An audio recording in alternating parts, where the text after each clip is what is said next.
నల్గొండ జిల్లా నార్కట్పల్లి మండలంలోని చెరువుగట్టు దేవస్థానం వార్షిక బ్రహ్మోత్సవాలకు సిద్ధమవుతుంది. ఈ నెల 28 నుంచి వచ్చే నెల 2వ తేదీ వరకు శ్రీ పార్వతి జడల రామలింగేశ్వర స్వామి బ్రహ్మోత్సవాలు జరగనున్నాయి.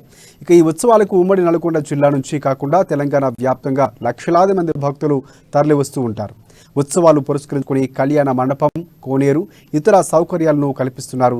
భక్తులకు ఎలాంటి ఇబ్బంది కలగకుండా త్రాగునీరు, మరుగుదొడ్లు ఏర్పాటు చేస్తున్నారు. బ్రహ్మోత్సవాలు ప్రారంభం సందర్భంగా విఘ్నేశ్వర పూజ, యాగశాల ప్రవేశం, ధ్వజారోహణం, నందివాహన సేవ, స్వామివారి కళ్యాణం నిర్వహిస్తారు. భక్తులకు ఎలాంటి ఇబ్బందులు జరగకుండా జిల్లా కలెక్టర్ ఆదేశాలతో ప్రత్యేక ఏర్పాట్లు చేస్తున్నామని పలువురు తెలిపారు.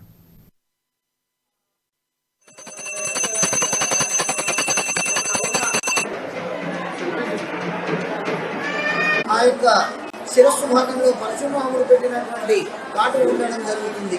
అంతేకాకుండా పరమశివుడికి పంచముఖములు ఉంటాయి అని మనకి శాస్త్ర పెద్దల ద్వారా తెలుస్తుంది. ఆ విధంగా సద్యోజాత వామదేవ ఘోర ఈశాన తత్పురుషాలే